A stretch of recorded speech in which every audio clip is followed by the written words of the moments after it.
substituting value for variables. Okay, so yan ang lesson natin ngayon. Ngayon, alamin natin kung paano tayo magsa-substitute or magpapalit ng value o ng halaga sa ating variables. Pag sinabi again natin na variables, ay ito yung mga letters. Okay, so sa ating lesson, meron tayong dalawang examples ito. Isa sa number 1 ay example ng expression, and for number 2 naman ay example ng equation. So, review na konti. Pag sinabi natin expression, meron tayong makikita na coefficient, merong variable at merong constant. Pero, expression pa rin yan kahit hindi naman kumpleto yung tatlo. Okay? And then, for example, number 2 is equation. Merong equal sign. Merong two expressions na equal with each other. Okay? At alamin natin mamaya kung paano sila magiging equal sa isa't isa. Okay. Muna tayo ngayon sa ating unang example.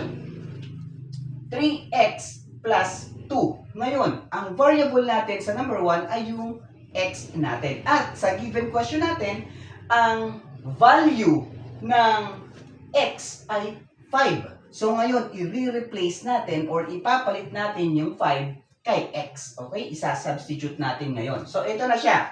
3, open parenthesis, 5, close parenthesis, plus 2. Okay? So yung x kanina, nakasama ni 3, napalitan siya ng 5. Inilagay natin siya or in-enclose natin siya sa parenthesis. Now, kapag may nakita tayong parenthesis, ang gagawin nating operation dito is multiplication. Okay? And then, i-apply din natin ngayon ang order of operations. Ano ba ang mauuna? Si multiplication or si addition? Siyempre, si multiplication. So, 3 times 5 is equal to 15. And then, copy lang natin si plus 2. And then, ipag-plus na natin. 15 plus 2 is equal to 17. So, final answer for this expression is 17.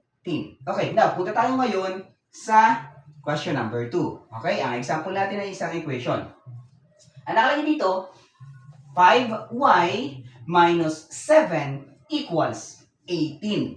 Okay, so yung 5y minus 7 daw ay equal dun sa 18. Tingnan natin kung bakit. Okay, ano ang value o ano ang halaga ng variable na y? Sa given question natin is 5 again.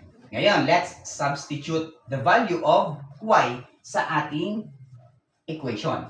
Okay, so 5, and then, open parenthesis, 5, close parenthesis, minus 7 equals 18. So, yung y natin dito, pinalitan natin ng 5. Kasi nga, ang given value natin is 5. So, sinubstitute lang natin. Ngayon, isolve na natin. 5 times 5 is equal to 25, minus 7 equals 18. So, 25 minus 7, hindi na kasya sa ibaba, kaya dito ko na nilagay, is equal to 18. Equals 18. Okay? So, ibig sabihin, nagtali.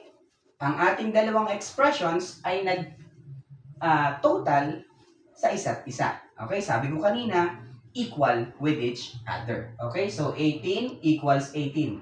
Check. So, ibig sabihin, ang 5y minus 7 equals 18 ay tama.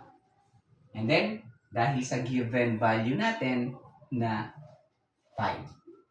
Okay? So, sana po ay may natutunan kayo sa ating lesson ngayon. Tandaan po natin, math dali, math simple, by Teacher M.